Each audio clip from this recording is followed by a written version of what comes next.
আসসালামু আলাইকুম। আইএমকে fintech school এবং ইনভেস্টমেন্ট মেন্টর কোভিড চ্যানেলে আপনাকে স্বাগতম। আজকের ভিডিওতে আমরা ডিএসসি এক্স ইন্ডেক্সের টেকনিক্যাল আপডেট জানানোর চেষ্টা করব। টেকনিক্যাল চার্ট অ্যানালাইসিস অনুযায়ী মার্কেটের আউটলুকটা কিরকম সেই বিষয়টা আলোচনা করার চেষ্টা করব। গত বৃহস্পতিবার মার্কেট 18 পয়েন্ট নেগেটিভে ক্লোজ করেছে। 1439 কোটি টাকা ট্রেড হয়েছে। মার্কেট 5743 পয়েন্টে দাঁড়িয়েছে। স্ক্রিনে আপনি ডিএসসি এক্স ইন্ডেক্সের ডেইলি চার্ট দেখতে পাচ্ছেন। সাথে আপনি 3টা লাইন দেখছেন। যারা আমাকে ফলো করছেন তারা জানেন এগুলো হচ্ছে মুভিং এভারেজ। প্রথম মুভিং এভারেজটি হচ্ছে মুভিং এভারেজ 10 5685 পয়েন্টে। দ্বিতীয়টি হচ্ছে মুভিং এভারেজ 20 5584 পয়েন্টে। তৃতীয় মুভিং এভারেজটি হচ্ছে 5507। মোমেন্টামে আমরা যারা ট্রেড করি বা ইনভেস্ট করি তারা মুভিং এভারেজ ব্যবহার করে থাকি একটা স্টকের বা মার্কেটের ট্রেন্ড বোঝার জন্য। যদি মার্কেট বা স্টক মুভিং এভারেজ লাইনের উপরে অবস্থান করে মার্কেটের ট্রেন্ড ইজ আপ।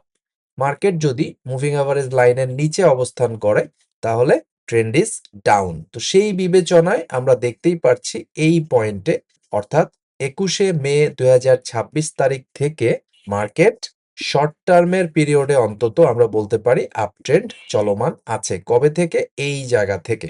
তার আগে কত থেকে ছিল? এখান থেকে অর্থাৎ 4 জানুয়ারি 2026 থেকে মার্কেট আপ ট্রেন্ডে ছিল। তারপর মার্কেট কারেকশন করেছে। তারপর মার্কেট সাইডওয়ে বা কনসোলিডেশন করেছে। তারপর মার্কেট সেকেন্ড টাইম যে আপ ট্রেন্ড সেটা কন্টিনিউ করেছে। এখন সবার মনে একটাই প্রশ্ন, আরএসআই যেহেতু 71, যেহেতু এটা ওভারবট সিচুয়েশন প্লাস এখানে আরএসআই ডাইভারজেন্স টাইপের কিছু একটা দেখা যাচ্ছে। সো আমাদের সাধারণত যেটা হয় এই রেজিস্ট্যান্স লেভেলে গেলেই মনে হয় মার্কেট কারেকশন করবে বা মার্কেট কারেকশন করতে পারে। তো এই বিষয়গুলোই আজকের ভিডিওতে আমি আলোচনা করতে চেষ্টা করব। তো যেকোনো চার্ট অ্যানালাইসিসে আমরা যে কাজটা করি সেটা হচ্ছে যে আমরা মাল্টি টাইম ফ্রেম অ্যানালাইসিস করি। গত ভিডিওটা যারা দেখেছেন তারা জানেন আমি ওখানেও মাল্টি টাইম ফ্রেম নিয়ে আলোচনা করেছি। অর্থাৎ আমাদের আলোচনাটা শুরু হওয়া উচিত মান্থ চার্ট থেকে। তাহলে আমি একটা স্টকের লঙ্গার ভার্সনে ও কি করতে চাচ্ছে সেটা বুঝতে পারবো। তারপরে আমার দেখা উচিত উইকলি চার্ট। তাহলে আমি মিড টার্মে শেয়ারটার আউটলুকটা কেমন সেটা বুঝতে পারবো। তারপরে ফাইনালি ডেইলি চার্টে আমি দেখব যে কিভাবে আমি এক্সিকিউশনটা করতে পারি। অর্থাৎ শুধুমাত্র ডেইলি চার্ট বা আওয়ার চার্ট দেখে বাংলাদেশের বাজারে মোমেন্টাম ট্রেড করা সম্ভব না। স্পেকুলেটিভ ট্রেড করা হয়তো বা সম্ভব। যারা করতে পারছেন ভেরি গুড, তাদের জন্য শুভকামনা। কিন্তু আমরা যারা মোমেন্টামে ট্রেড করি তারা মাল্টি টাইম ফ্রেম অ্যানালাইসিস করি এবং এটা আমাদের জন্য খুবই গুরুত্বপূর্ণ। তো আমরা মান্থ চার্ট, উইক চার্ট এবং ডেইলি চার্ট 3 চার্ট দেখে 3 চার্টের ভাব বুঝে তারপরে সিদ্ধান্ত গ্রহণ করার চেষ্টা করি। তো ডেইলি চার্ট আমি যদি দেখি তাহলে অবশ্যই এখানে দেখতেছি যেটা যে এই রেজিস্ট্যান্সে অবস্থান করছে। আসলে রেজিস্ট্যান্সে অবস্থান করছে না, রেজিস্ট্যান্সের উপরে সে অবস্থান করছে। এখন প্রশ্ন হচ্ছে এখানে তো সে ব্রেকআউট দিয়েছে।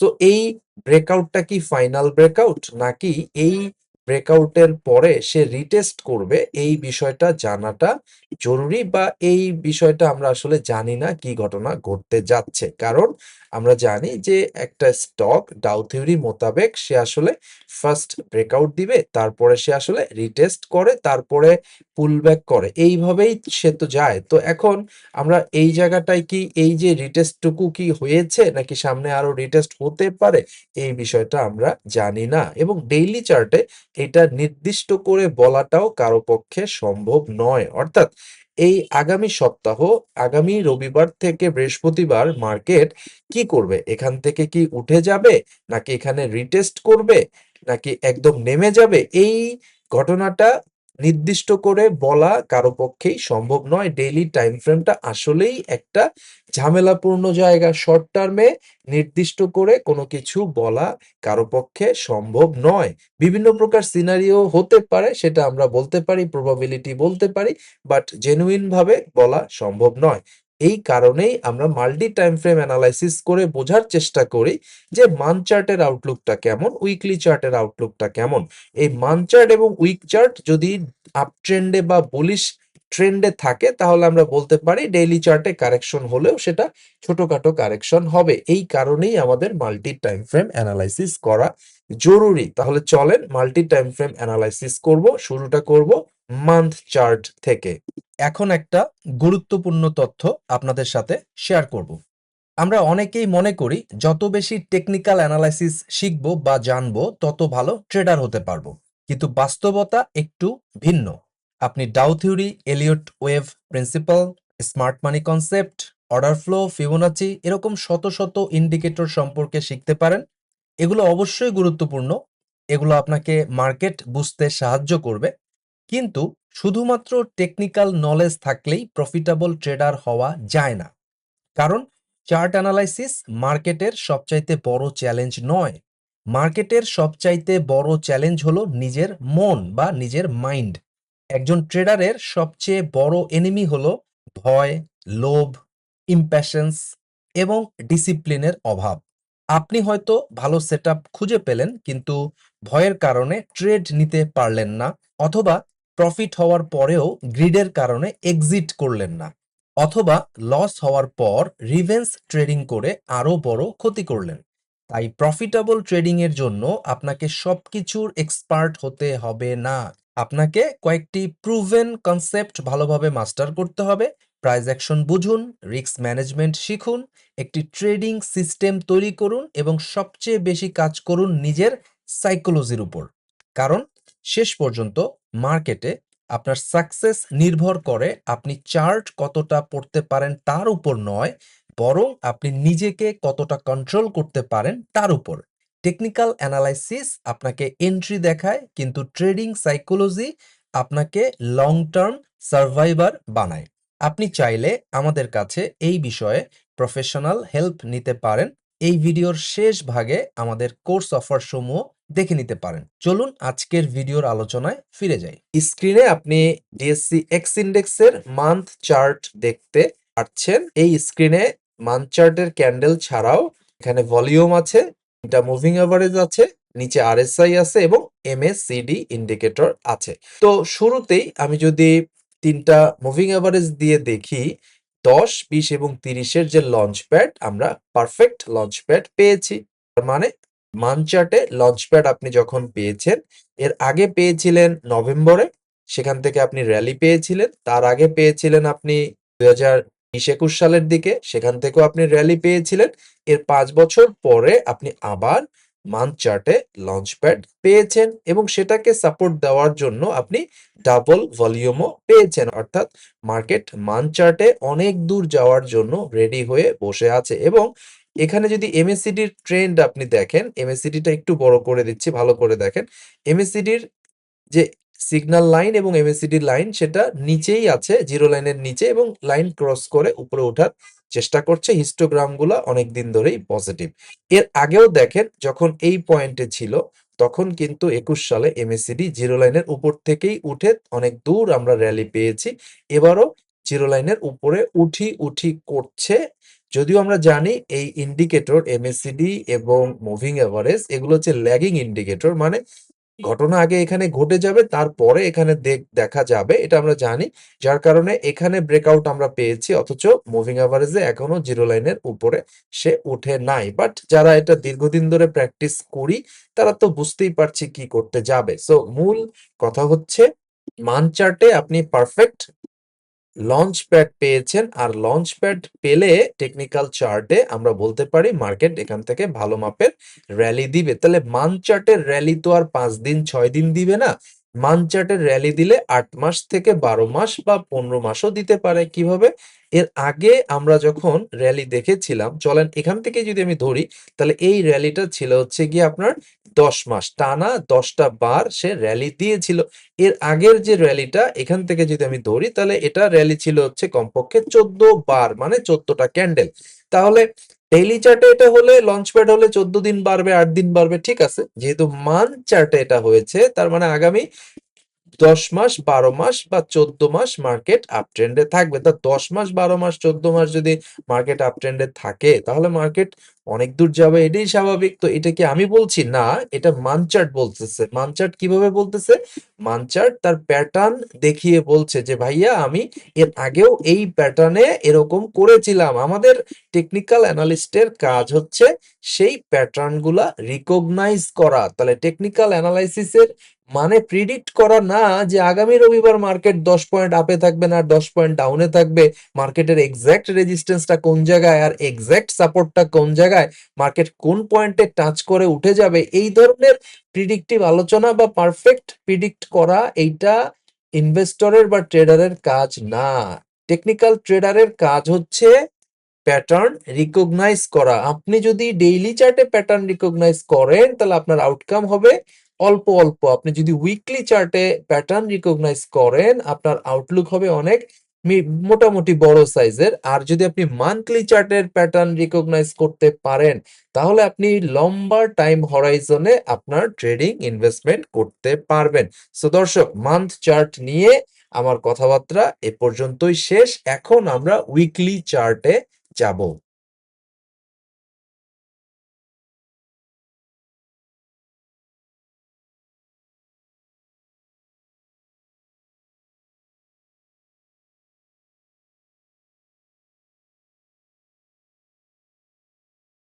উইকলি চার্টে আমরা এই জায়গাটায় যদি ধরি, এখানে আমরা ভিসিপি পেয়েছিলাম, ভলাটিলিটি কন্ট্রাকশন পেয়েছিলাম, সেই ভলাটিলিটি কন্ট্রাকশনের ব্রেকআউট আমরা অলরেডি দেখেছি। অর্থাৎ উইকলি চার্টে আমরা দুইটা রেজিস্ট্যান্সের ব্রেকআউট দেখেছি। এখানে যদি ধরি 7ই সেপ্টেম্বর 2025-এর যে হাই ছিল 5674, এই পয়েন্টের একটা ব্রেকআউট আমরা পেয়েছি। তারপরে এই পয়েন্ট যদি আমরা ধরি, এটা হচ্ছে আপনার 15ই ফেব্রুয়ারি 2026, এখানে ছিল হাই 5653, তার মানে এইটাই মূলত হাই পয়েন্ট 5674, এই পয়েন্টের ব্রেকআউট আমরা পেয়েছি। তো এক কাজ করি, এই পয়েন্টের যে মাথা আর এই ক্যান্ডেলের যে বডি, এই দুইটা মিলে আমরা একটা জোন তৈরি করি, যেটাকে আমরা আহ, এই মুহূর্তের সাপোর্ট জোন বলি, যেটা রিটেস্ট করতে আসতে পারে। তাহলে এই দুইটা মিলে আমি একটা জোন বানিয়ে ফেললাম। আমার জোন হয়েছে কত? 5677 থেকে 5601। এখন কেউ বলবেন ভাই এখানে তো পারফেক্ট হয় নাই, এটা হওয়া দরকার ছিল 5674 আর 5585, এরকম অনেকেই বলতে পারেন যে এক্সাক্ট তো আঁকাআঁকি হলো না। ভাই, আঁকাআঁকি করা আমার উদ্দেশ্য নয়, পারফেক্ট টেকনিক্যাল অ্যানালিস্ট হওয়া আমার উদ্দেশ্য নয়। আমার উদ্দেশ্য হচ্ছে টেকনিক্যাল চার্ট ব্যবহার করে পারফেক্ট ট্রেডার হওয়া, প্রফিটেবল ট্রেডার হওয়া।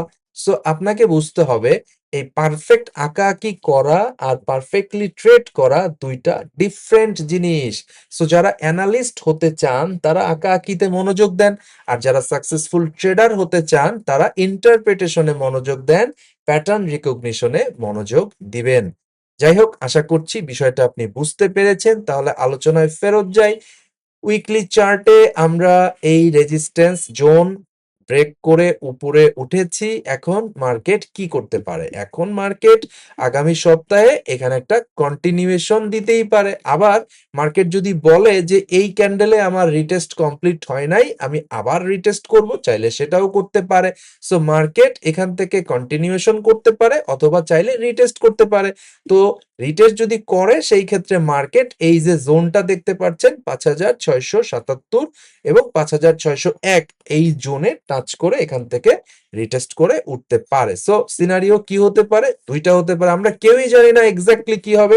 হয় আপনি এখান থেকে কন্টিনিউয়েশন পাবেন, এটা সিনারিও নাম্বার 1, এটার সম্ভাবনা কত আমি জানি না, ধরে নেন 50%, তাহলে 50% সম্ভাবনা এখান থেকে সে উপরেই উঠবে, এটা একটা সিচুয়েশন। আরেকটা সিচুয়েশন হতে পারে যে মার্কেট এই জোনের দিকে এই লাইন বরাবর আসতে পারে অথবা এই জোনের ভিতর দিয়ে আসতে পারে অথবা এই লাইন পর্যন্ত আসতে পারে, আমরা কেউই জানি না।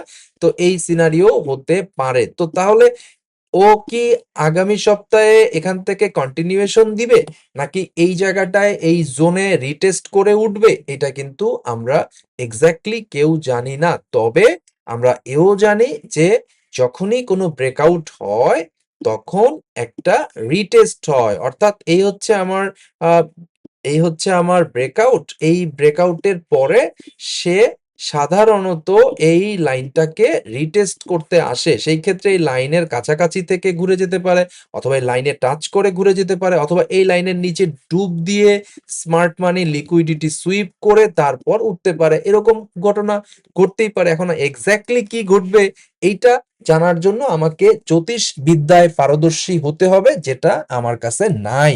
মোমেন্টামে আমরা যারা মুভিং এভারেজ ধরে খেলি, আমাদের কাছে জ্যোতিষবিদ্যা নাই বিধায় ও রবিবার সোমবার কি করবে আমার এক্সাক্ট জানা নাই। তবে এই সিনারিও হতে পারে উইকলি চার্টেও, আশা করছি আপনি বুঝতে পেরেছেন। সো এতক্ষণ পর্যন্ত যে আলোচনাটা করেছি তার টেকওয়ে হচ্ছে, মান্থ চার্ট বলছে long way to go, weekly chart বলছে যে আমরা একটা ভিসিপি ব্রেকআউট পেয়েছি, ভালো মুভমেন্টে আছি, আরএসআই এখনো 69, তার মানে পুরোপুরি ওভারবট হয় নাই, আর একটু উপরে যাওয়ার সুযোগ আছে। তবে রিটেস্টও করতে পারে, আবার কন্টিনিউ করতে পারে। তবে মান্থ চার্ট বলছে লং ওয়ে টু গো। এবার আমরা ডেইলি চার্টে যাচ্ছি। ডেইলি চার্টে আমরা যেটা দেখতেছি সেটা হচ্ছে মার্কেট এই জোনে একবার রিটেস্ট করেছে এই ব্রেকআউটের পরে। তবে এই ব্রেকআউটটাকে পুরোপুরি ব্রেকআউট বলা যাচ্ছে না, কারণ মার্কেট এই জায়গাটায় ব্রেকআউট করতে পারে নাই, উঠে গিয়ে আবার ক্লোজিংটা নিচেই দিয়েছিল বিধায় এইটা ব্রেকআউট এইখানে হয় নাই। আমি বলবো ব্রেকআউট হয়েছে এই দিন 28শে জুন। মার্কেট এই জোনটাকে ব্রেকআউট করেছে, তারপরে এই জোনটাকে মার্কেট এখনো রিটেস্ট করে নাই। সেই ক্ষেত্রে মার্কেট এই জোনে রিটেস্ট করে তারপরে উপরে যাওয়ার চিন্তা ভাবনা করতে পারে। আর যদি মার্কেট এখান থেকে কন্টিনিউ করে, সেটা মার্কেটের ব্যাপার, মার্কেট করতেই পারে। কি করবে শর্ট টার্মে আমরা জানি না।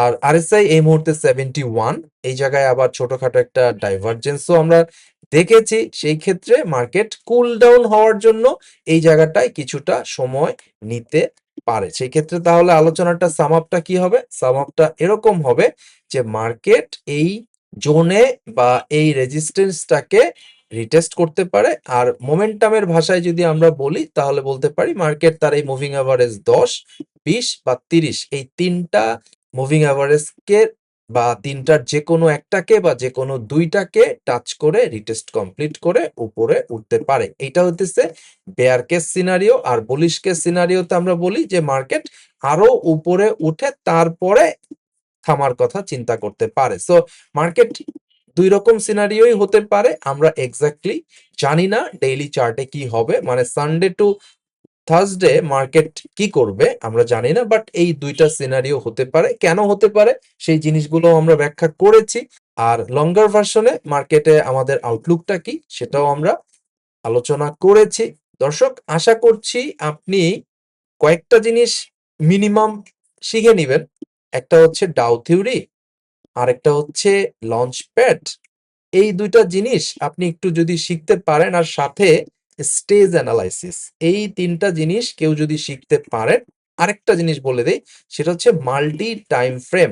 এই চারটা জিনিস যদি কেউ শিখতে পারেন তাহলে সে টেকনিক্যাল অ্যানালাইসিসের অনেক কিছুই শিখতে পারবেন বা বুঝতে পারবেন, এবং তার পক্ষে চার্ট দেখে প্যাটার্ন রিকগনিশন করা সবচাইতে সহজ হবে। অর্থাৎ সে হয়তোবা মার্কেটে আঁকাআঁকি করতে পারবে না, মার্কেটে অনেক অ্যানালিস্ট সুন্দর করে আঁকাআঁকি করে, এই আঁকাআঁকি হয়তোবা উনি করতে পারবেন না চার্টে। দরকার নাই আঁকাআঁকি করা, আপনি Dow theory, launch pad, stage analysis এবং মাল্টি টাইম ফ্রেম, এই চারটা জিনিস যদি আয়ত্তে নিতে পারেন তাহলে আপনার আঁকাআঁকি না হলেও সফল ট্রেডার আপনি হতে পারবেন ইনশাল্লাহ। প্রিয় দর্শকবৃন্দ, আমরা বিশ্বাস করি নলেজই আপনার সবচাইতে বড় সম্পদ। শেয়ার বাজারে সাফল্য ভাগ্য বা ঝুঁকিপূর্ণ জোয়ার উপর নির্ভর করে না, এটি নির্ভর করে একটি সুস্পষ্ট নলেজ বেসড স্ট্র্যাটেজি এবং সাইকোলজিক্যাল ডিসিপ্লিনের উপর। তাই আমাদের চ্যানেলের পক্ষ থেকে মোমেন্টাম ট্রেডিং এবং ইনভেস্টিং এর উপর 1-to-1 মেন্টরশিপ প্রোগ্রাম আমরা চালু করেছি। যারা মোমেন্টাম ট্রেডিং অথবা মোমেন্টাম ইনভেস্টিং শিখতে চাচ্ছেন তারা চাইলে 1-to-1 মেন্টরশিপ প্রোগ্রামে জয়েন করতে পারেন। এই মেন্টরশিপ প্রোগ্রামটি আমরা 3টি ফেজে কমপ্লিট করব। প্রথম ফেজে আপনাকে মোমেন্টাম মাস্টার কোর্সটি করানো হবে। এরপর আপনি অল্প পরিমাণ টাকা নিয়ে মার্কেটে কিছু ডেমো ট্রেড করবেন। সেই ডেমো ট্রেডে যে ভুল ভ্রান্তিগুলো হবে সেগুলো নিয়ে আমরা একটা রিভিউ ক্লাস নিব। এরপর আপনার ভুলগুলো সংশোধন হয়ে গেলে আপনি মার্কেটে রিয়েল মানি নিয়ে ট্রেড করতে যাবেন এবং 30 থেকে 40টা রিয়েল ট্রেড করবেন। তারপরেও যদি আপনার ভুল ভ্রান্তি থাকে তাহলে সেগুলো আমরা অ্যাডজাস্টমেন্ট করে দিব অ্যাডজাস্টমেন্ট ক্লাসে। এরপর আপনি মার্কেটে নিজে নিজে কনফিডেন্টলি মোমেন্টাম ট্রেডিং এবং মোমেন্টাম ইনভেস্টিং করার জন্য পুরোপুরি প্রস্তুত হবেন বলে আমরা বিশ্বাস করি। মার্কেট যদি আপট্রেন্ডে থাকে এটা 3 মাসেই কমপ্লিট হবে, কিন্তু মার্কেট যদি কারেকশন মোডে থাকে তাহলে হয়তোবা এই প্রোগ্রামটি শেষ হতে 6 মাস পর্যন্ত সময় লাগতে পারে। দর্শক, আপনি যদি সত্যি সত্যি নিজের উপর আস্থা রেখে কনফিডেন্টলি নিজে নিজে অপরের উপর নির্ভর না হয়ে সাকসেসফুলি মোমেন্টাম ট্রেডিং অথবা মোমেন্টাম ইনভেস্টিং করতে চান, তাহলে এখনই আমাদের 1-to-1 মেন্টরশিপ প্রোগ্রামে জয়েন করার জন্য ইমেল করুন imkfintechschool@gmail.com অথবা investmentmentorkobir@gmail.com। এই ঠিকানায় ফিরতি ইমেলে মেন্টরশিপ প্রোগ্রামের বাকি ডিটেইলগুলো দিয়ে দেওয়া হবে। আপনাদের উজ্জ্বল ভবিষ্যৎ কামনা করে আজকে এখানেই বিদায় নিচ্ছি। সবাই ভালো থাকবেন। আল্লাহ হাফেজ।